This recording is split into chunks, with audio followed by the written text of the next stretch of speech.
Well, good morning. Welcome to Coffee and the Word, where we talk about the Bible, everyday life, and parenting principles. We've been talking about what it means to be one flesh and how to biblically do that. But today we're going to talk about what we do when things aren't going so well and how we deal with conflict resolution.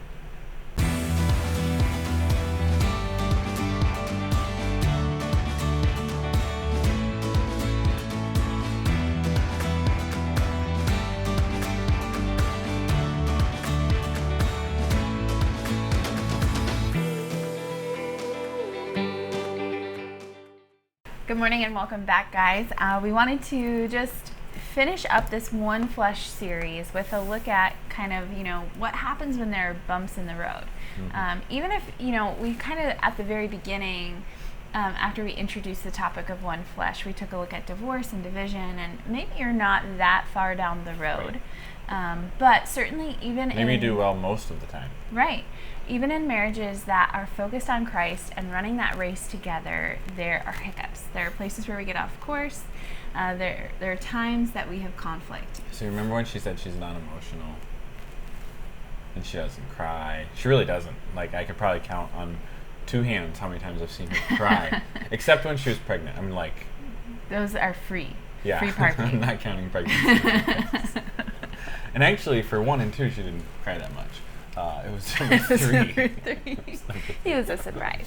But, like, in normal life and all those kind of things. But anyways, so what she's talking about is, the other day I made her cry. That's not what I'm talking about. No, I'm not alluding to our own conflict. No, I'm saying, like, it doesn't happen very often. But sometimes it does. It does, and it has to be handled. Yeah. Right. And so... Absolutely. And so we wanted to give you guys kind of some practical ways to handle conflict biblically. So that's where we're going to go. But first, let's review where we've been and where this comes from, why it's important. In Ephesians 6, Ephesians 5. 5. The end of the chapter, right before 6. She feels like we've been spending so much time in 5, she's just ready to move on to 6. We should be in 6. I just don't know what's going on. So it says in verse 31, "For this reason a man shall leave his father and mother, and they shall be joined to his wife, and the two shall become one flesh. This mystery is great, but I'm speaking with reference to Christ and the church. Nevertheless, each individual among you is to love his own wife, even as himself, and the wife must see to it that she respects her husband." I have a feeling that those words in the very last verse there, where it says a husband must love his own wife, and the wife must see to it that she respects her husband. Those are words we're going to want to remember when we talk about the practical parts of conflict resolution. Right, because, conflict's going to come. And all of us have our own way we like to deal with it. Some of us are very go-getters and just want to get out in front of it and do it and, Let me tell you everything that's wrong right now. Yeah, and that tends to, but not always, tends to be a guy's thing because of they have that fix-it mentality. Like, let's fix it. But often, at the same time, there are many people who just like to brush it under the rug. Bottle it up. Yeah. I'm okay. Yeah, and hide that anything's wrong. And the problem is, when you take, like, a soda bottle and soda, not pop, and you shake it up, you're building up this pressure that eventually is going to explode and come out. Right, and it's when messy. When enough there's pressure collateral happens. damage. Yes. Yeah, and those are just two of the ways. There are other things that we can do that are certainly unhealthy too. Like, we can be super passive aggressive. So it's like the go-getter, but you do it in a passive way. In a passive way, yes, where you just are constantly cutting someone down or reminding them of how they don't measure up or punishing them through other means instead of dealing with the real problem. Right. There can be a lot of issues with conflict, and really, not only do they divide one flesh into two, but they also, the Bible talks about guarding against that because of the root of bitterness that it can put into your heart, and it can become kind of a hindrance between you and the Lord and you and other people. There's a lot of damage that not dealing with conflict can have. Right, and so conflict is going to come. Yes. Because it's not a bad thing that it comes. I mean, it's not great. Yeah, it's inevitable because we're all sinners. None of us are perfect. Yeah, that's what I was trying to say, but you're trying to create conflict here. I am. Well, the Bible is clear that the law and knowing that we mess up is supposed to point us back to Jesus. And so that's what I mean. If you're recognizing that there's a conflict, that's not a bad thing. Yeah. You need to handle it, but it reminds you that you and your spouse need to stay focused on Jesus. Yeah, and you need to seek restoration, you need to seek reconciliation. Often, though, what we do is we seek separation. We seek, and I don't mean like separation and divorce, maybe it gets to that point, but we just seek to run from the problem. I mean, that's what Adam and Eve did. Like, they had created conflict between them and God. And they hid. And it's like, and then they blamed. I feared that you would treat me this way. Yeah. I feared that this would happen. So I hid myself in the bushes and I made fig leaves as clothing and things like that. And so that's what we like to do as humans. But what does the Bible actually show? And even now thinking about it, what does God demonstrate there with Adam and Eve? Is you go and deal with the problem. Right. But there's a specific way to deal with the problem, and we actually see this in Matthew 18. I was just thinking as you were talking, like, about Adam and Eve. They hid and then they blame. And, like, how many times do we do that when we're, like, confronted? If we have a problem, and we know there's a problem, we'll run from it. And then if we are confronted, then we look for blame. Oh, I've just been really busy at work, or oh, I'm so tired, or oh, you're not doing your part, or that same pattern has persisted since creation. But I didn't pick up my socks under the couch the other day because it was the kids who took them off my feet. That may have been a real conversation. Okay, Matthew 18. How should we handle this conflict? All right, it says, if your brother sins, go and show him his fault in private. Okay, so it's not just talking to siblings. No, but the thing that happens here, right off the get-go, is go handle it in private. How often do you see, or we see, people deal with it in public? Not just like public, but in front of the kids. Yeah. Well, I think about even when we have conflict with our kids and where that's handled. Like, conflict resolution is not just for husbands and wives. Yes, we're speaking in the context of one flesh, but there's conflicts between parents and kids too. Because in everything we've been talking about, from Philippians, imitating God, all that kind of stuff, it is to submit to one another. We're talking specifically right now about the marriage relationship. Right. But that is not always, what it's talking about. And this is just, again, a principle across life. Conflict resolution. If you have a problem with somebody who sins, go and show his fault in private. Not on Facebook. Not, that would be passive aggressive. And not in a public setting, like, getting angry and yelling Another at each other passive aggressive way to people. do it is doing it in front of people, because then they feel the emotional manipulation. Like, now other people know about it. Now the kids know about it. It's this, one thing that a lot of you see your kids do is, tattletale. We have a tattletale in our family.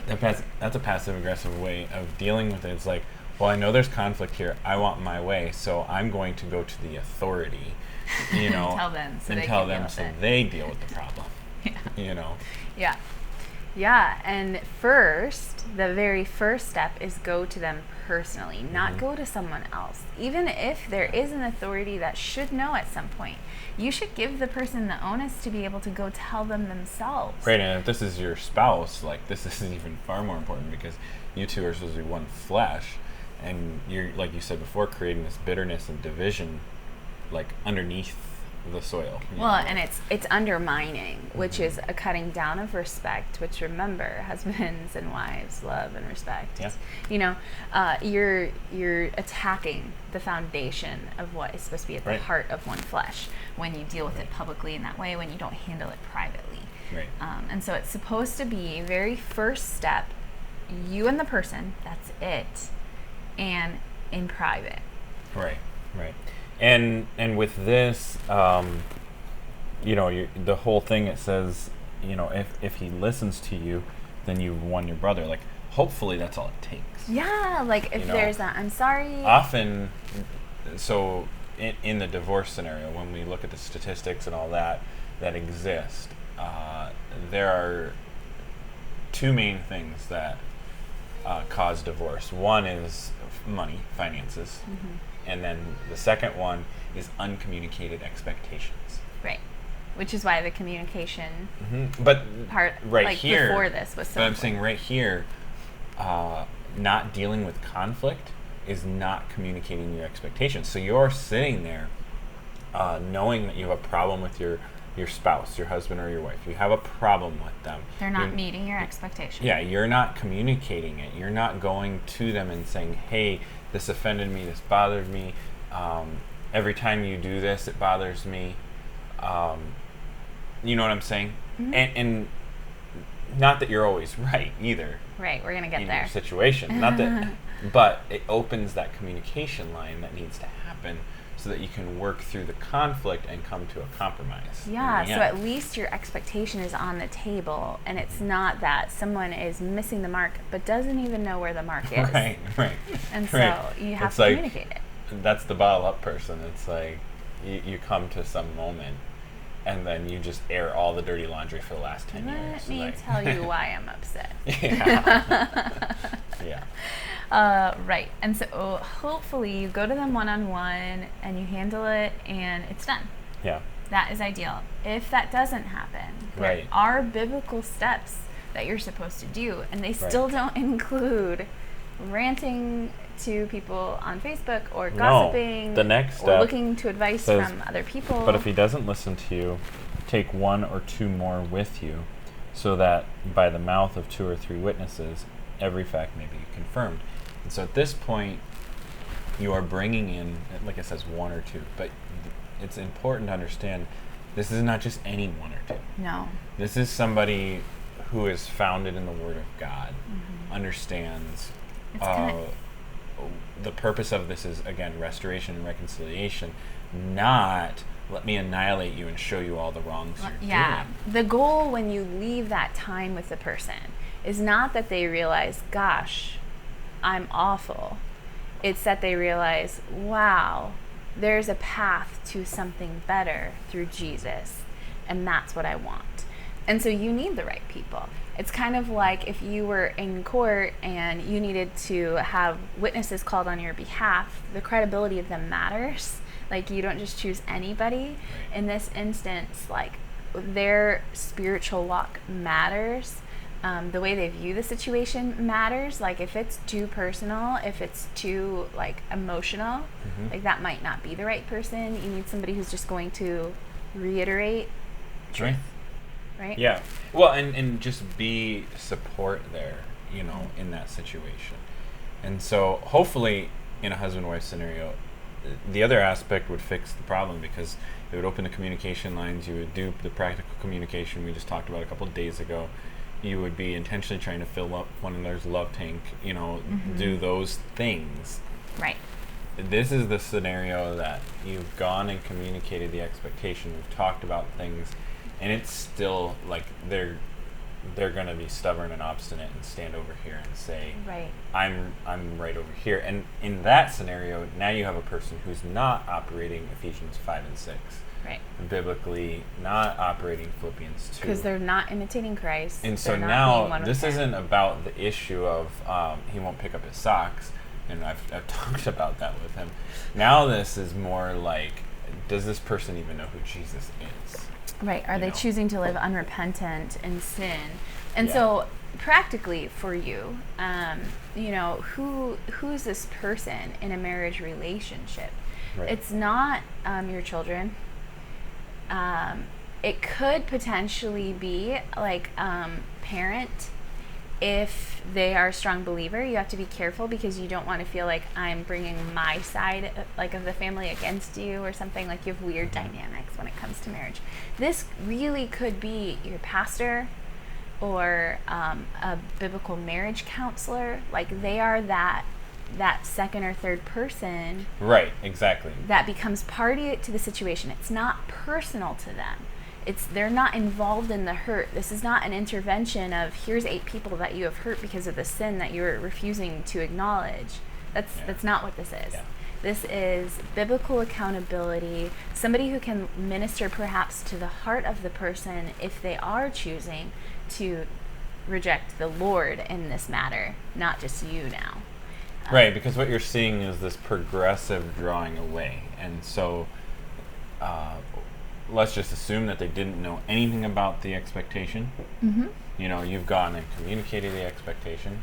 They've rejected it. They've rejected actual communication. They've rejected compromise. Yeah, they don't want to change. They're not showing. You know, this begins to develop and show the heart condition of the person. Right. And then that's why at that point, you know, bringing in spiritual counsel and, you know, like I said, now you're talking more about the soul of the person, not, you know. Which again is motivated by love. It's, right. It's that you love them too much to let them stay in this place of, I don't want to change. Right. And so it's not that the person tried and then failed again. Like, that's just circle back to step one. Well, Go to them in Forgive private. them Yeah. 99 times because if they what is it, like, sin and repent and sin and repent and sin and repent, you just keep forgiving. Yeah, you just keep forgiving. You know, 7 times 70. You just keep forgiving and going back to, hey, you know, I know you've been trying really hard. Here's where it's still like hurting me. You just go back to that. You don't jump straight to step 2. If they're showing a repentant heart, if they're showing effort, you know, then you just keep going back to communication, staying open. Here's where you're still hurting me, and I know it's not intentional, so let's fix it. Right. And as well as, like, the one thing to be cautious of here in this is not using other people to manipulate the person, to control the person, you know, to flex power. This is, again, back to the problem, the conflict that exists, and we are trying to make resolution. Well, because we could easily choose somebody to tell that would be most like. Well, I mean, even okay, so you recommended like bringing a pastor in, right? Well, of course you bring the pastor in. You know, right. like you get. You have that, to be careful. There like, has to already be a trusted relationship. Yeah, like the person might already have a problem with who God is, right? And now you brought a pastor in to deal with this problem. Going, you know, like, of course you'd bring him in, you know. Right. And but if there's somebody who, like, they're pursuing the Lord, and they're having this persistent issue, hopefully there's actually a respect of the pastor, and then they become the right person. You know, that's exactly the right person. And so you have to just pray, ask the Lord to give you wisdom and who this is. That's where you get over in 1 Corinthians, or Galatians, when it says to, you know, when you are married to an unbeliever, you stay with them unless they leave you. 1 Corinthians 7. 1 Corinthians, okay, 7. And you pray for them and continue to pray for them. You know, there's definite conflict there because, you know, what does an unbeliever have with a believer? You know, right. They don't link. But so sometimes, they're constantly sometimes people, you know, get saved after they're married. Right. That doesn't mean leave the person. No. You know, it means stick with them and pray for them, and hopefully through your reverence and your love for God, they see who God is and come to know who He is. Because you're modeling Jesus to them. Yeah. Okay, so this is kind of the general process. You do these things, right? First, you go to them one-on-one, and then if that is not working, there's an underlying issue here, really a heart attitude. Then it's appropriate to bring someone else along that can serve as like a mediator for you and your spouse. So now your question might be, okay, so I do this process, like I go to them one-on-one in private, and what do I say and how do I say it? The practical steps of conflict resolution, which we do not have time for today. Really? Yeah, we do not. Okay. So, join us tomorrow. Yeah, join us tomorrow as we continue this conversation where we'll talk more about the practical steps of moving through conflict resolution.